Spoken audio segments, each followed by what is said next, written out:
Hello students, I am Pawan Kumar Singh, your physics teacher from Shiyoti Educational Group. Today we will discuss the NCERT question answer of chapter number 8 motion of class 9th physics. As I have already explained you chapter number 8 motion through the video lectures. Hope you all have understood it well. So today we are back with its exercise question and answer, and I am going to explain each of these to you. So start this chapter with question number 1. Question number 1. An athlete completes one round of circular track of diameter 200 meter in 40 seconds. What will be the distance covered and the displacement at the end of 2 minute 20 seconds? So student, this is the circular track in which the athlete is running. Suppose the initial position of the athlete is A. The diameter of this circular track is 100 plus 100, that is 200 meter, and O is the center of this circular track. Now we have given that time taken by the athlete is 2 minute 20 seconds. We have to convert this time taken into seconds because the SI unit of the time is second. That will be 140 seconds. Now the radius of this circular track is 100 meter. Now in 40 second athlete complete one round. This is already given in the question. So in 140 second the athlete will complete 140 divided by 40. This is a simple mathematics. 140 divided by 40, that is 3.5 round.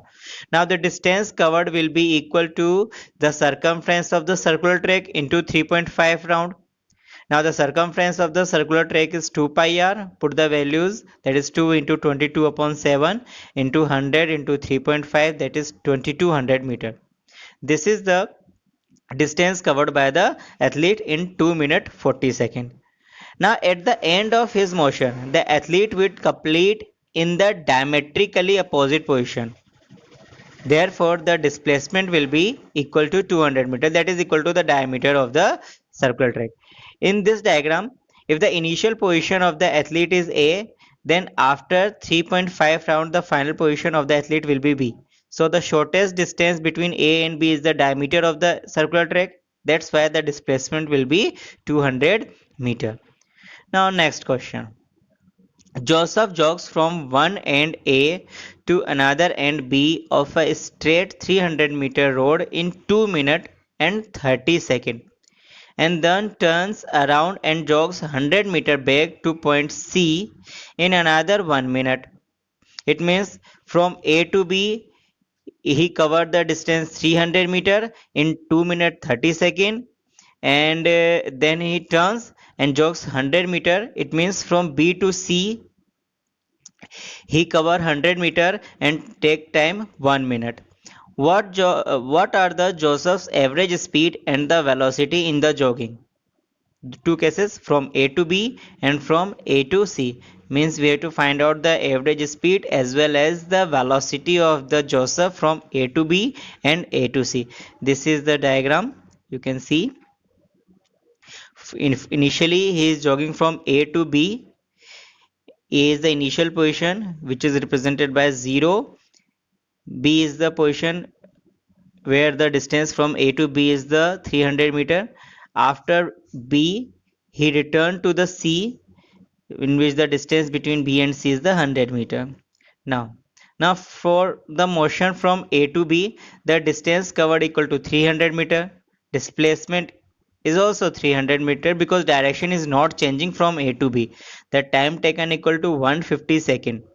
We know that average speed equal to total distance upon total time.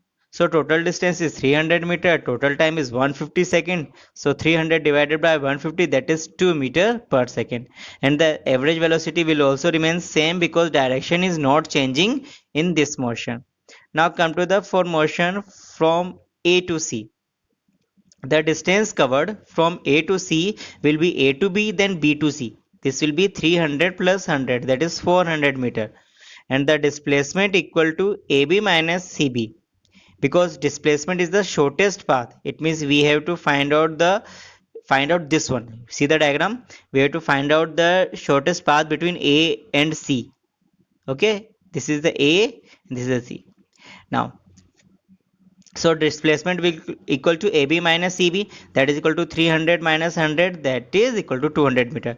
Now the time taken will be remain same, that is 2.5 minute plus 1 minute, that is 3.5 minute, that is equals to 210 second. Now we have to calculate the average speed. The formula of average speed equal to total distance covered divided by total time taken, that is equal to 400 divided by 210.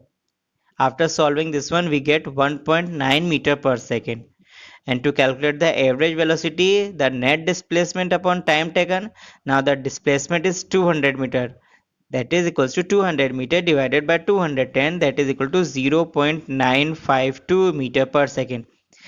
In first case, when Joseph is moving from A to B, his average is the magnitude of his average speed and velocity is same, but in second case when Joseph is moving from A to C, his magnitude of average speed and average velocity is the different. Please keep in mind.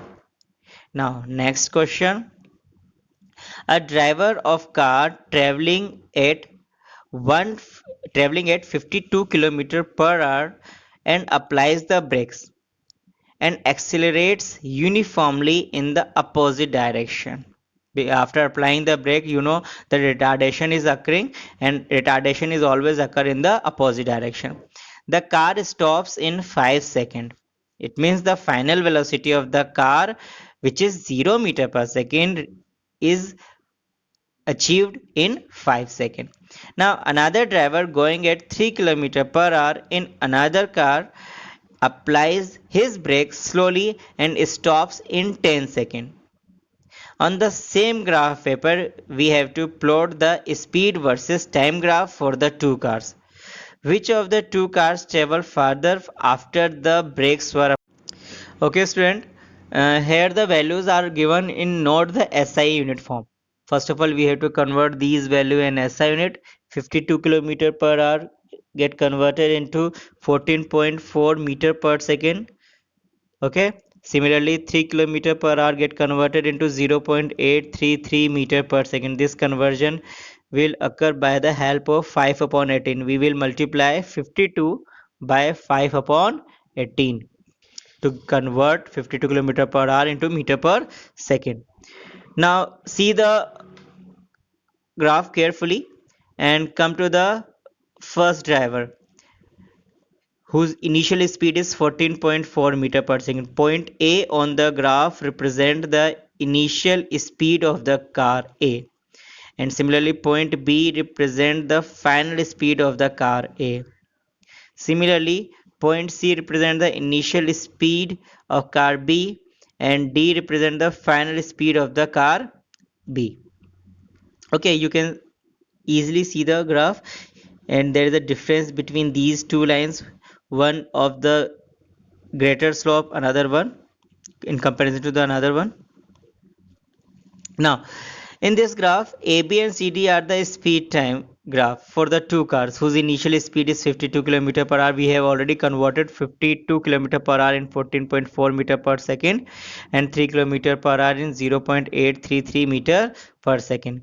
Now we already know the property of distance speed time graph. In the speed time graph, the area below the curve represent the distance. So to calculate the distance traveled by the car, we will calculate the area below the curve. So distance covered by the first car before coming rest is area of triangle AOB. Okay, you can see the area of triangle AOB. This is the right angle triangle.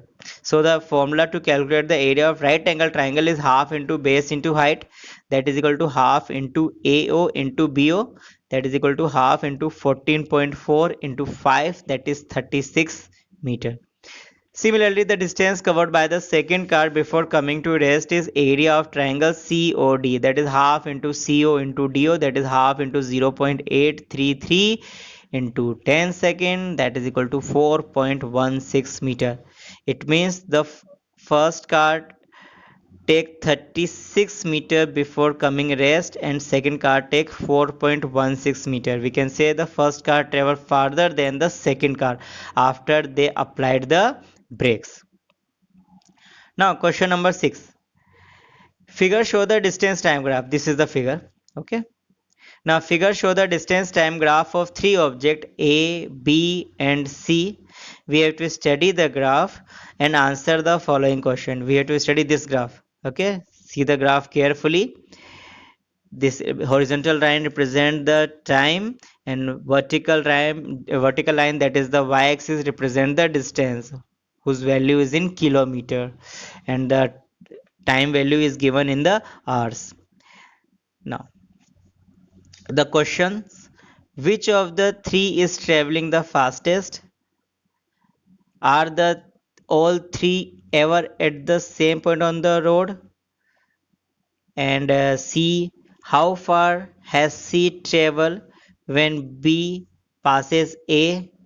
And D, how far B traveled by the time it passes C? Now come to the part A of this question.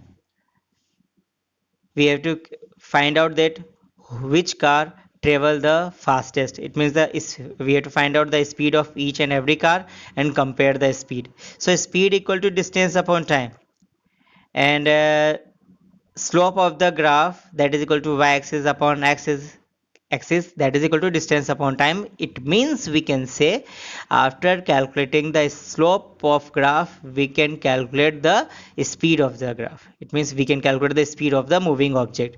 It means to calculate the speed of the moving object we can calculate the slope of the graph. So speed equal to slope of the graph. So slope of the graph will be y-axis upon x-axis, that is equal to distance upon time. So slope of object B, see, the B object has the greatest slope in comparison to the A and C. It means the speed of B is greater than speed of A and C. You can see the slope of B is greater than slope of A and C. Now second part of this question, which was that are all the three ever at the same point on the road? Definitely no, because if the three objects are at the same place at a particular time, the three lines should be intersect at the same point. But the three objects are never at the same point. You can see the graph, the three lines A, B, C are never intersecting each other at the single point. Okay, you can say that A is intersecting to B and B is intersecting to C and C is intersecting to A at the different point. But all these lines are not intersecting each other at the same point. That's why we can say that these three cars can never be at the same point on the road. Now the C of this question. How far has C traveled when B passes A? It means we have to calculate the distance covered by the C after when B passes A. So in the distance axis, there is a 7 small boxes whose values are 4 kilometer. It means 7 small boxes equal to 4 kilometer. It means the value of one small box equal to 4 upon 7 kilometer. Now initially the object C is 4 block away from the origin. Okay, it means initial distance of the C from the origin equal to 16 upon 7. It will get by 4 into 4 upon 7, that is 16 upon 7 meter. Now the distance of object C from the origin when B passes A equal to 8 kilometer. See the graph carefully. Now the distance covered by C equal to 8 minus 16 upon 7, that is equal to 5.714 kilometer. Now the last question, D1. How far has B traveled by the time it passes C? Now, the distance covered by the B at time it passes C equal to 9 boxes, and the value of one box is 4 upon 7. So distance equal to 4 upon 7 into 9, that is distance equal to 36 upon 7, that is equal to 5.143 kilometer. Hence the B has traveled a distance of 5.14 kilometer when B passes C. Now the question number 7. A ball is gently dropped from a height of 20 meter. It means the height of the object is 20 meter. If its velocity increases uniformly at the rate of 10 meter per second square, with what velocity will it strike the ground? After what time will it strike the ground? It means the initial position of the object is given 20 meter above the ground, and when we drop the object, it means its initial velocity is 0 meter per second, and the acceleration by which the velocity of the moving object is changing is 10 meter per second square. We have to calculate the final velocity of the object just before it hit the ground and the time taken by the object when it reached to the ground. So the initial velocity is 0 meter per second. The distance which it have to covered is 20 meter.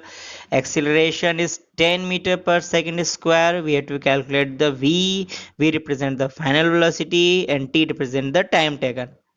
Okay, we will use the third equation of motion, that is v square minus u square equals to 2as. Since u equal to 0, it will be v square minus 0 square equals to 2 into 10 into 20, that is v square equal to 400.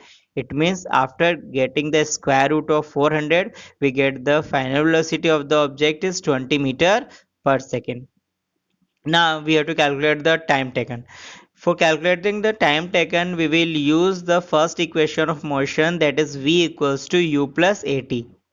It means a equal to v minus u upon t and t equal to v minus u upon a. So put the value of v, u and a in above equation, that is t equal to 20 minus 0 upon 10, that is 20 divided by 10 equal to 2 seconds. I think you got my point. Now, student, come to the question number 8. The speed time graph for a car is shown in the figure. You can see the graph. This is the graph.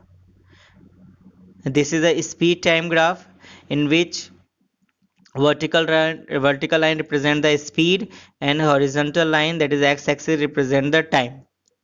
This is the speed time graph of a moving car. We have to find out the following points.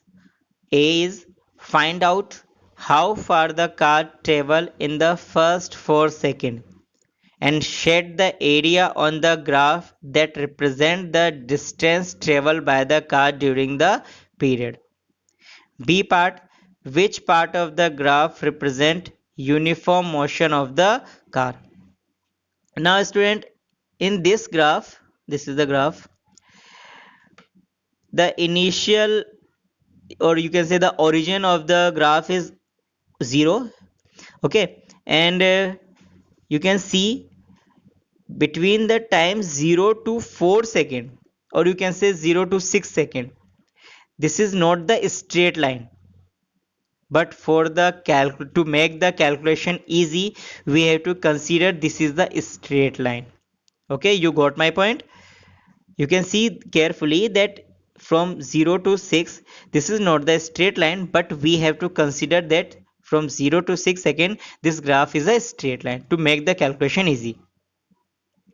Now the distance covered equal to, we already know the to calculate the distance in the speed time graph, we calculate the area below the curve. So in this case the distance covered equal to area under the speed time graph, that is equal to half into 4 into 6, that is 12 meter. Okay, it means up to 4 second the distance covered by the car is 12 meter. This is the approximate because we have taken a straight line in place of a curve. Now part B, the part of the graph between 6 second to 10 second represent the uniform motion of the car. Okay, because from 6 second to 10 second it represent a straight line. Okay, now we have to shade the area. The question is which part of the graph represent the uniform motion of car. Okay, and the A part of the question, that we have to shade the area on the graph that represent the distance traveled by the car during 0 to 4 seconds. So this graph is the answer of A part of this question. Okay, this is the shaded part. You can see we have already shaded from 0 to 4 seconds. It represents the distance covered by the moving car in 0 to 4 seconds. Now come to the next question. State which of the following situation are possible and give example on each of these cases. Cases are an object with a constant acceleration but with zero velocity. Very good. And B, an object moving in a certain direction with an acceleration in the perpendicular direction. Now come to the part A. An object with a constant acceleration but with zero velocity. We have to find out, is any situation is possible when the object is moving with the constant acceleration but the velocity of the object is zero. Definitely yes, a case is possible. If a body can have the acceleration even when the velocity is zero, it is possible. When a body is thrown up at the highest point, its velocity is zero, but it has acceleration equal to acceleration due to gravity, that is 9.8 meter per second square. Now second, an object is moving in a certain direction with an acceleration in the perpendicular direction. Yes, it is also possible. When car is moving in a circular track, then its acceleration is always perpendicular to its direction. Now student, the exercise question answer, or you can say the classwork question answer, has been completed from my side. Okay.